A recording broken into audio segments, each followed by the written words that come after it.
오늘 하나님께서 우리에게 주신 말씀은 누가복음 24장 44절에서 49절의 말씀입니다. 누가복음 24장 44절에서 49절의 말씀을 다 같이 일어나서 하나님의 말씀 함께 봉독하도록 하겠습니다.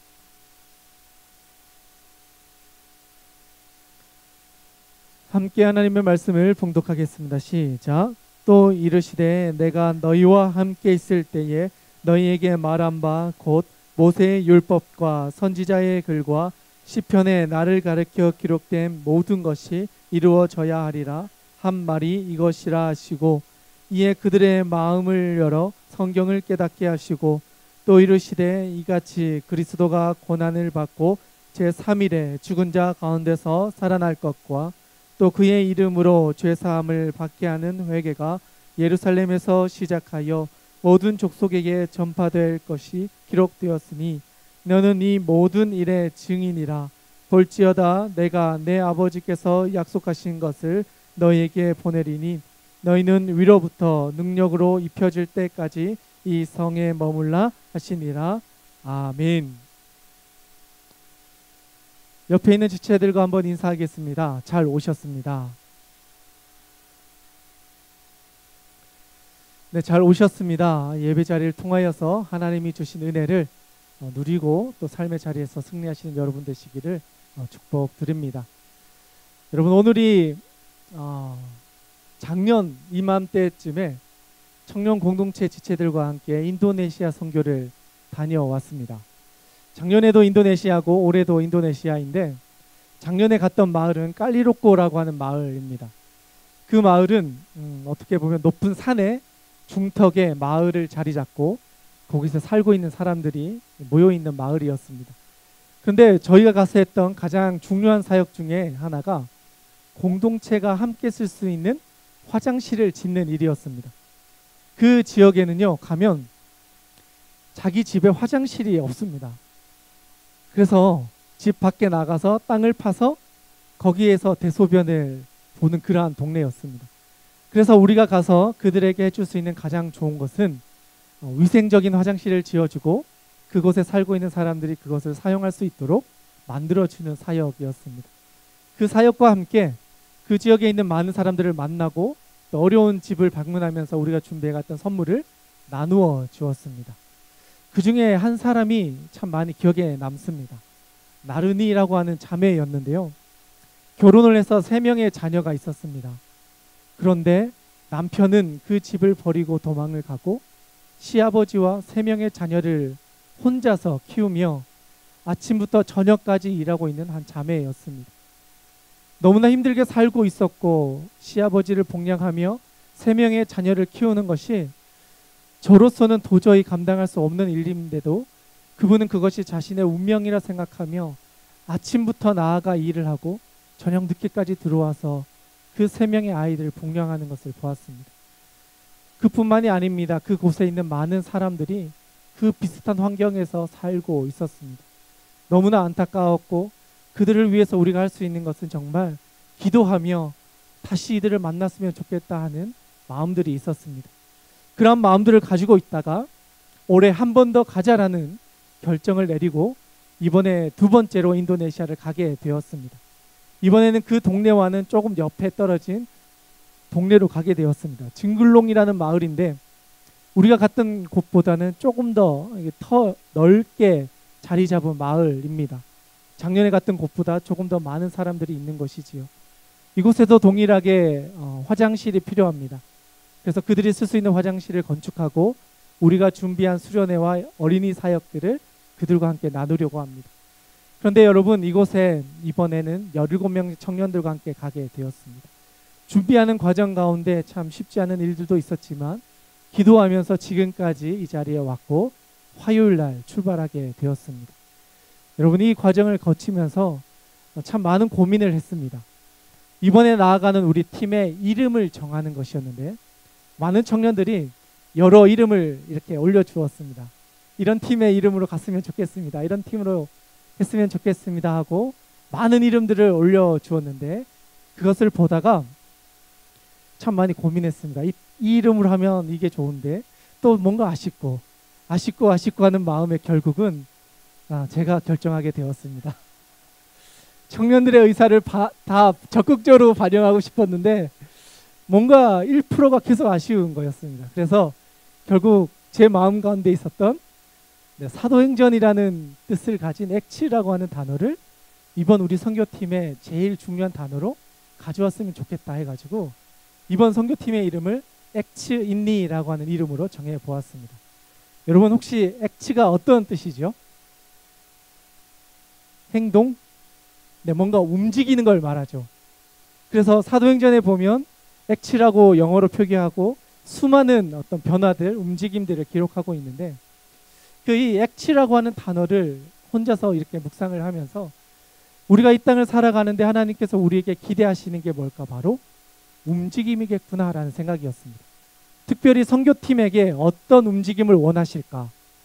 우리가 분명히 나가서 그들과 함께 교제하고 뭔가를 해야 할 텐데 하나님께서는 우리에게 어떤 움직임을 원하시고 우리가 그들과 함께 무엇을 하기를 원하실까 하는 마음이 들었습니다. 그래서 액치라고 하는 이름을 가지고 오면서 사도행전의 역사가 우리 선교팀 안에 있고 그것을 통하여 그 땅 가운데 복음의 씨앗이 심겨져서 사도행전 1장 8절의 말씀이 우리를 통해 다시 한번 이루어지면 좋겠다 해서 사도행전 1장 8절의 말씀을 가지고 액츠인니라고 하는 이름을 우리 팀명으로 정했습니다. 그리고 나서 이제 준비를 마치고 이제 가기 이틀 전이 되었습니다.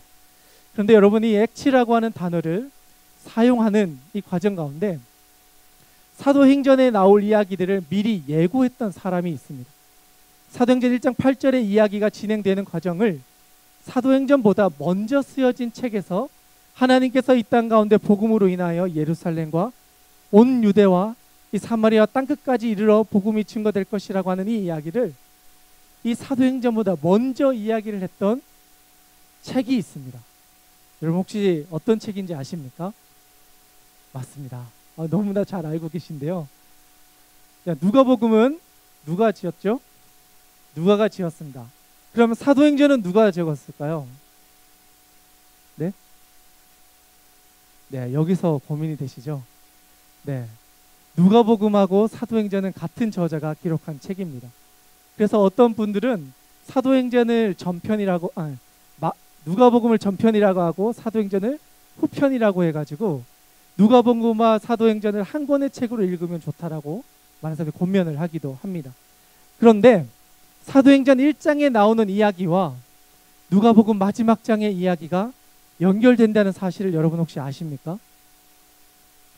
한번 찾아보면 와, 이게 이렇게 연결되고 있구나라는 것을 알게 되는데요. 한번 찾아봤으면 좋겠습니다.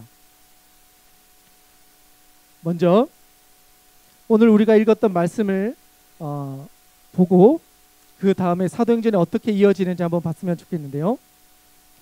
먼저 47절 말씀과 48절의 말씀을 먼저 같이 한번 읽도록 하겠습니다. 오늘 본문 말씀 가운데 있는 누가복음 24장 47절과 48절의 말씀입니다. 같이 한번 읽겠습니다. 시작.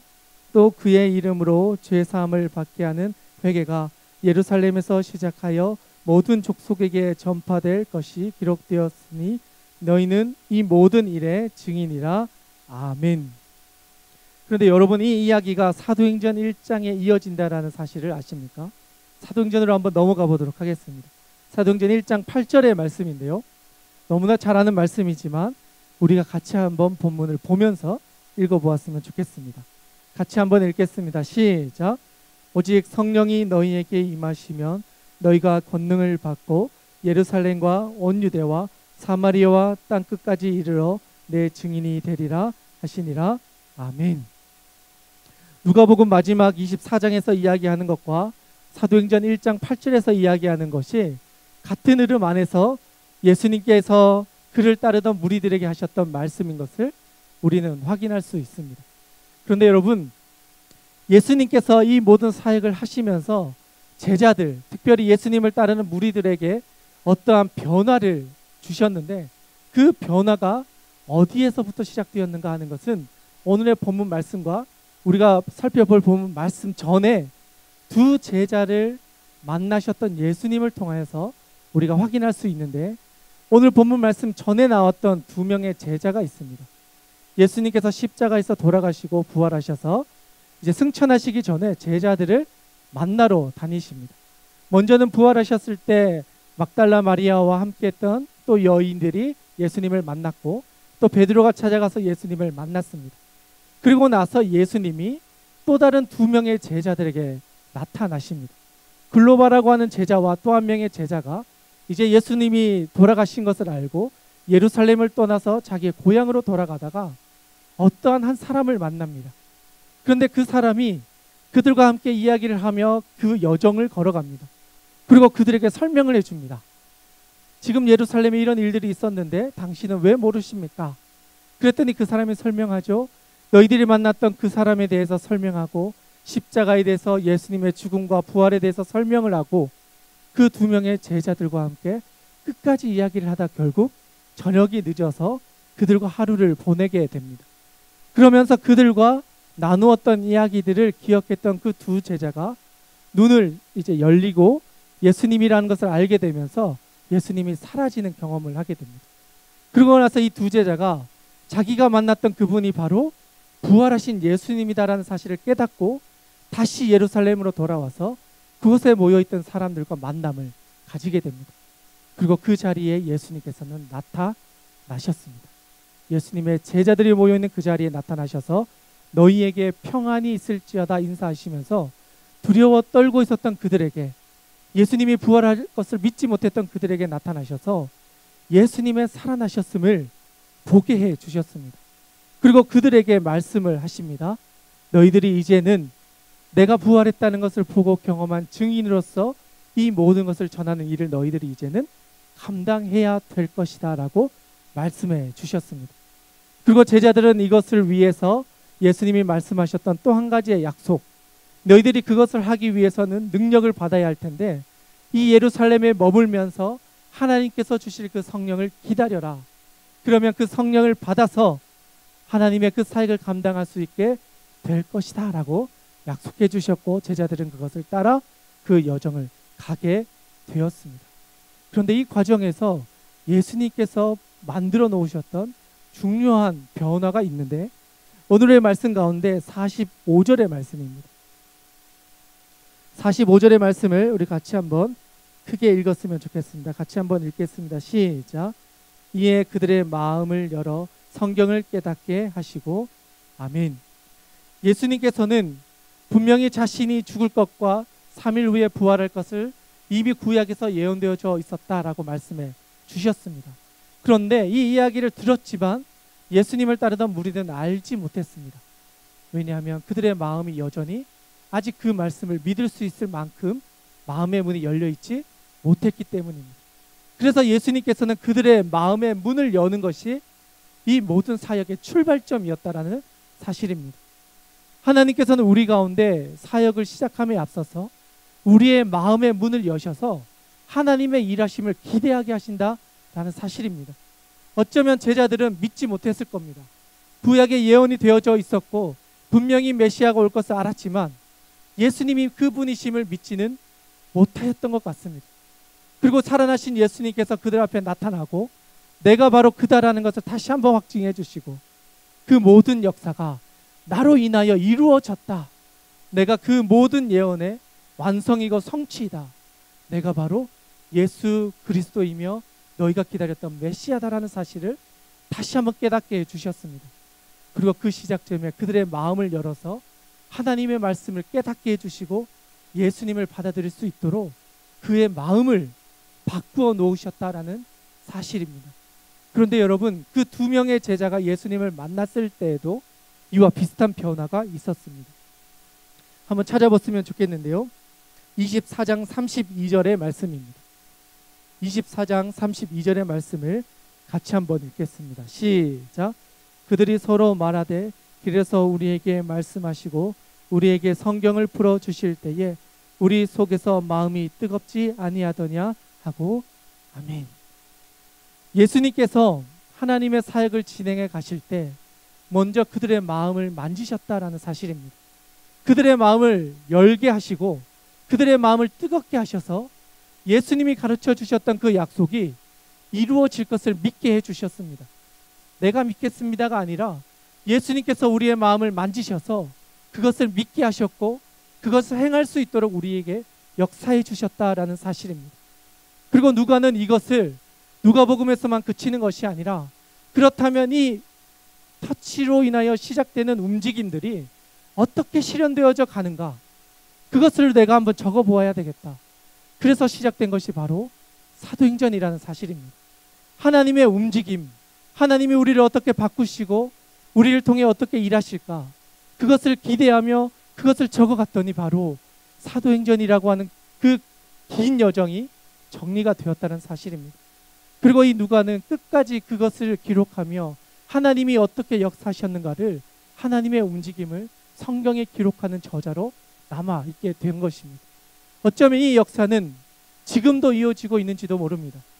그 움직임은 지금 이 땅 가운데서도 시작되었고, 우리의 마음을 움직이셔서 우리 가운데도 너희가 이제는 증인이 되어서 이 움직임에 동참해야 된다. 너희도 이 움직임 가운데 함께 해야 된다. 너희가 움직이지 않는다면 이 역사는 이어질 수가 없다라고 우리에게 말씀하고 있는 건지도 모릅니다. 우리의 마음의 문이 열리고 그 하나님의 음성이 들려지고 성경의 말씀이 이해되어지고 그 역사가 믿어지고 나도 그것을 따라갈 때에 하나님의 역사는 사도행전 이후의 일들이 우리의 삶을 통하여서도 이어지고 있다는 사실을 우리가 깨달아 알게 될 것입니다. 우리의 마음의 문을 열고 성령의 역사심을 기대하며 하나님 앞에 엎드릴 때에 하나님은 그것을 일하여 주실 것입니다. 사도행전에 있었던 수많은 사람들 역시 그랬습니다. 하나님을 기대하고 기도하며 어려움과 난관 가운데서 엎드려 하나님을 기다릴 때에 그들의 마음의 문을 열어주시고 그 마음의 문이 열린 그곳에 성령을 넣어주셔서 우리의 힘으로 할 수 없는 모든 사역을 감당하게 해주셨습니다. 그리고 두려움을 이길 수 있게 하여 주시고 세상의 시선을 뛰어넘어서 하나님이 기뻐하시는 일을 두려워하지 않게 할 수 있도록 주님께서 우리를 붙잡아 주실 것입니다. 그 역사의 가운데, 그 움직임 가운데 이 자리에 모여있는 우리 모든 청년들이 동참할 수 있고 함께 할 수 있기를 원합니다. 그 움직임이 여러분의 삶 가운데서도 시작되기를 간절히 소망합니다. 이 시간 한번 기도하겠습니다. 하나님 아버지, 오늘 우리가 나누었던 이 말씀을 우리가 기억하며 살아가기를 원합니다. 하나님께서 우리 가운데 함께하여 주셔서 우리의 마음을 먼저 만져주셔서 그 마음 가운데 하나님의 능력이 나타나게 하여 주시고 특별히 말씀이 믿어지고 성령의 역사가 경험되어져서 하나님의 사람으로 온전히 세워지고 온전한 증인으로서의 삶을 시작할 수 있도록 아버지와 우리와 함께하여 주시옵소서. 그 은혜가 이 자리에 모여있는 우리 고척의 모든 젊은 청년들에게 나타날 수 있기를 원합니다. 사도행전의 그 역사가 우리 가운데서도 시작될 수 있도록 하나님 아버지 역사하여 주시옵소서. 오늘 이 시간 가운데 함께하여 주시는 우리 구주 예수님의 이름으로 감사하며 기도드리옵나이다. 아멘.